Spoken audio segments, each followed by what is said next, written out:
Hi, I'm Jeremy Marshall. Thanks so much for watching this. And I've been talking about living with incurable cancer and finding hope in the face of death.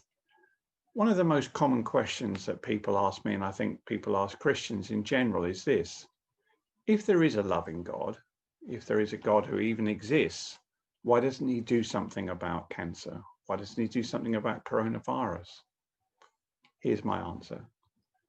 First of all, I believe something terrible has gone wrong because the Bible tells us that God made everything good in the beginning. The world is not as it should be. And in fact, if we think of our reaction to death, if we think of grief, it shows that somehow we're reacting against something that we feel shouldn't be there. Animals, as far as we know, don't grieve, but humans absolutely do. So there is evil in the world. And if we're honest, there's not only natural evil, there's also evil, wrong, what the Bible calls sin within each one of us.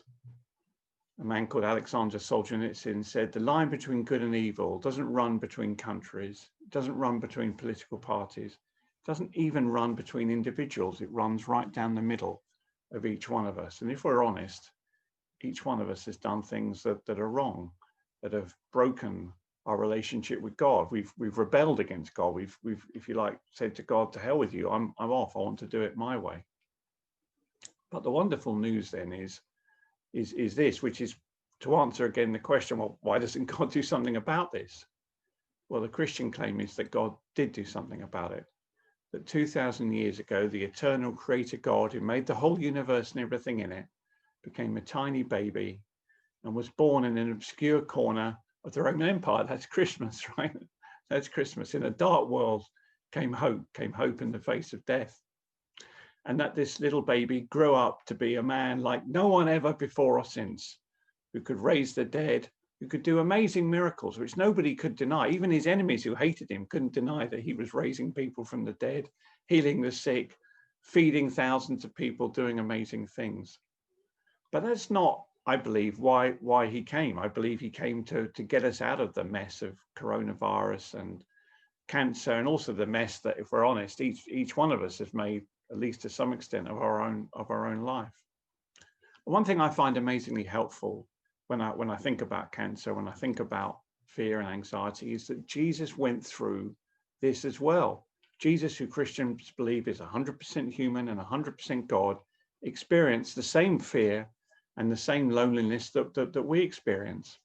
He was in a garden called Gethsemane the night before he was arrested, and he prayed. And as he prayed, he sweat great drops of blood, and he said, Father, if it's your will, take this cup away from me. By that he meant the cup of death, the cup of fear, the cup of suffering. But let not my will, but your will be done.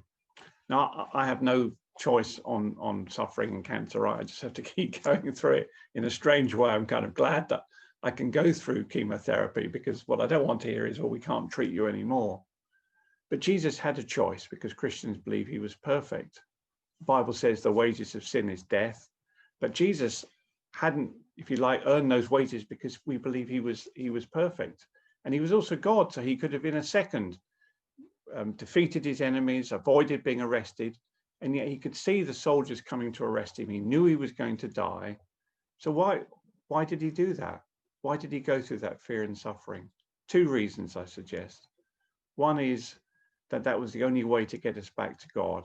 That's what the Bible teaches us, that on the cross, Jesus paid the bill, if you like, for all the things we've done wrong, to open the way back to God, to give us a way out of suffering, give us a way out of death.